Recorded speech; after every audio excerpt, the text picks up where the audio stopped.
What's up, hounds? It's Poir. It's time. Bow was nerfed and buffed, but not really, so mostly nerfed. We have lost a playstyle. Before we begin though, I'll leave a like on the video to pay respects for DP, RIP. It was a good month, YouTube. It was a good month, but Dragon Pierce has been nerfed.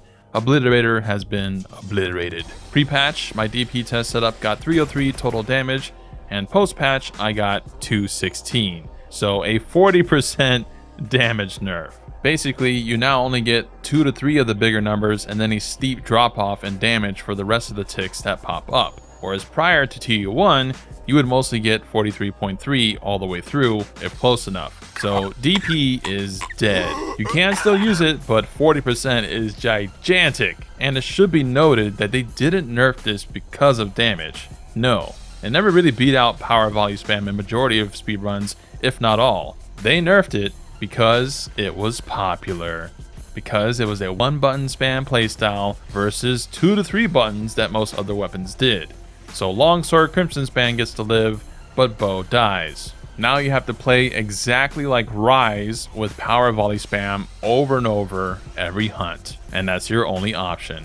In fact, power volley itself was slightly buffed, elemental wise, not that it changes anything, but they also buffed Thousand Dragons, but because of the range, it's not a very spammy skill. A nice ender, I guess, but still niche. As far as weapons, Mizu suck, Pierce Coating suck. Zoshia, kinda mid. The issue here is the 3-2-1 slots and the fact that it has power coating, which is only 30% raw. So effectively, the only really good bows are ones with close range coating, which is a 40% increase in raw. Speedrunners are now opting for G-Arc's bow for Dragon in this case, since it has close range coating and it has high raw. So I'll flash what weapons to use with recommended decos. So for Dragon, go with G-Arc with these decos. For Ice, you go Blaganga bow over Ardian.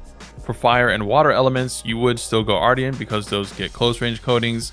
And for Thunder, it's either Ardian or G Fulgur, but we'll likely have to wait for Legiacrus and TU2 to potentially shake up this choice. And for general raw, Guardian de Shoguma's bow is still strong, so if you don't like changing bows all the time, you can just use that for most matchups or against Arkfeld, since that still has low Ellie hit zones. Before the Ardians, the 2, I guess, you want all attack, and I think it's possible to get 5 times attack as the min-max. Otherwise, get at least ×3 attack, and either Ellie and crit, which is okay for an above average Ardian. For the decos, it's generally just going to be spread and crit boost 5, or spread, crit boost 3, and Bandolier level 3, which is Tetris shot for more crit on your coatings, which can also be a hybrid with an element or with ballistics. With the corrupted mantle nerf, only giving 10% raw and 10% crit now, but the extra hits do not affect power volley. Your new meta mantle is now going to be evasive mantle, which is a 20% raw boost when you evade and lasts 105 seconds. This also gives you a bit more iframes, I believe, so the need for evade window goes down. So with that out of the way, build all start. Build 1. 4-piece gore is phased out with the arrival of Zoe, so best generalist setup is now this: 2-piece Zoe, 2-piece gore, and GR gloves. All beta, netting you max Wex, Agitator 4, Adrenaline and Burst 1, Constitution 5, Stamina Surge level 2, and 1 level slot for Divine Blessing. But 2-piece gore and Antivirus level 3 gets you 25% crit after beating Frenzy, and Zoshia's set bonus will steadily heal you over time. Now you only get Stamina Surge 2, but with perfect dodges you should be fine stamina wise. Alternatively, you can go full Divine Blessing level 3 and settle with Constitution 3 if you eat for Black Belt or drink Dash Juice. Up to you. But to the calcs, using a perfect 230 raw fire Ardian versus a 20 Ellie 60 shot hit zone monster with a combo of charge shot, and power volley, which this damage is per arrow with the uptime averages in place. But with close range coating and evasion mantle equipped and wounds enabled, you get 157 with Tetrid level 3 hybrid with Ellie attack 1 and crit boost 5. Now I'm not sure how Tetris shot is calculated, if it's counting all the arrows consumed or what, but with these things ticked, that's the number I get. If you need more range, Tetrid can also hybrid with ballistics and get similar damage as a spread shot deco. But if you want to use spread instead of crit boost 5, keep in mind your damage of your charge shot and DPS and wound strikes will not receive any benefit from that, so I think crit boost 5 overall is likely more damage, especially if you plan to mix in Swallowtail and Thousand Dragons. Of course, these decos are only possible with an Ardian. Build 2 is a convert element build, which you take against a dragon weak monster like Zoshia with a high Ellie hit zone of 20 or higher. Convert element gives you 100 Ellie dragon at level 3 for 2 whole minutes after getting hit with an elemental attack. But it comes at the cost of a 90-second downtime before being able to proc it again after those 2 minutes. But it also gives you extra damage procs on top. The proc does work like a status, so the monster will build up resistance to it, and you'll proc it less and less often, but that's a lot of damage nonetheless. You will need to craft a level 2 convert charm though. Calc-wise, against Zoshia, which is 65 shot and 30 weak to the head, all other parameters the same, you get 162, not counting the 300 damage procs from Convert Element. This is with G-Arc's bow, so only 2 level 3 slots in a level 1 for crit boost 4 and Tetrad level 3 with Hybrid Dragon. Or you can drop the extra crit boost for Ballistics, and instead of Dragon Hybrid, go with Ballistics Hybrid for your Tetrad 3 for more range. Now I'm not sure of Convert Element's uptime. It can be active longer than it is on cooldown, but I'll be conservative with a 40% uptime. Now you can just get hit by the monster's Ellie attack to proc it, or in the case of Zoshia, you can ignite one of the crystals with an elemental pod and stand near it to trigger convert, which is safer than getting hit by a giant fireball and losing 80% of your HP.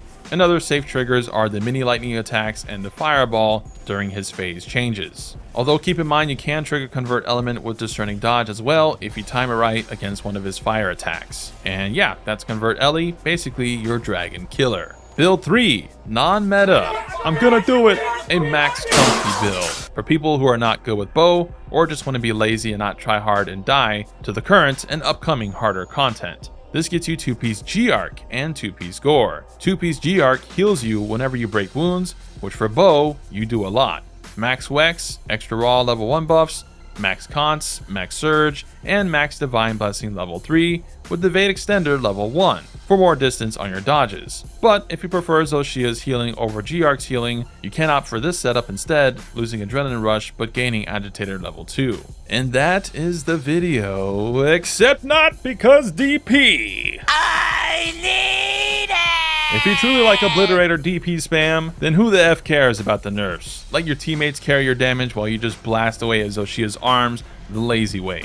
Basically, it's going to be build 1, minus all the stamina stuff for Divine Blessing 3, and Evade Extender 2 to close the distance better. You would use Guardian Deshagama's bow and go for Crit Boost 3 and Crit Eye 3, as you're not going to be using just DP anymore. When the monster is on the ground, you do want to switch to Power Volley for optimal damage, and for the level 1, you can go with Special Ammo Boost or the last level of Ballistics. But again, this is now a hybrid playstyle, so going Pierce or Spread Deco isn't really worth it, since the uptime of either is going to be lower, so you might as well get a Deco that affects both. Now, I'm not going to go Counter-Strike 3 on any of the builds, assuming monsters take 6 to 10 minutes now on average for multiplayer, and that means getting hit for 7 to 13 times minimum for 100% uptime. But since you can't trigger Counter-Strike easily with bow, and getting hit will cost you an animation time, plus probably having to heal, it's just garbage uptime and dangerous, so the 25 raw is substantially lower in the context of the entire battle and how often it's up. If bow speedrunners are not even using it, then that is saying something. So that's the build video, the best meta bow builds in the game currently. If you enjoyed the video, leave a like. Again, Evasion Mantle is the bow meta choice. And one extra tip here versus Zoshia is speedrunners are using Arc Shot versus him, mainly to help break his arms and potentially create more wounds. This doesn't mean Arc Shot is good. It's still trash. But in this fight specifically, it's decent.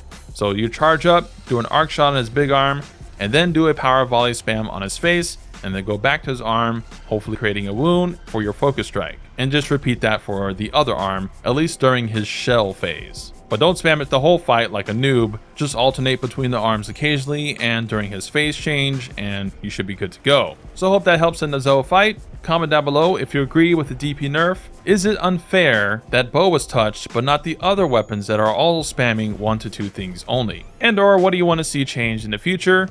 Let me know. Now only one weapon remains until I go on a hiatus till Ray Dow, which his armor set has been leaked and it's not really going to change up the meta aside for like 1 or 2 pieces. So yeah, Greatsword's the last video probably until TU2. So that'll be the last meta video. So if you don't want to miss it, subscribe for more Wilds epicness.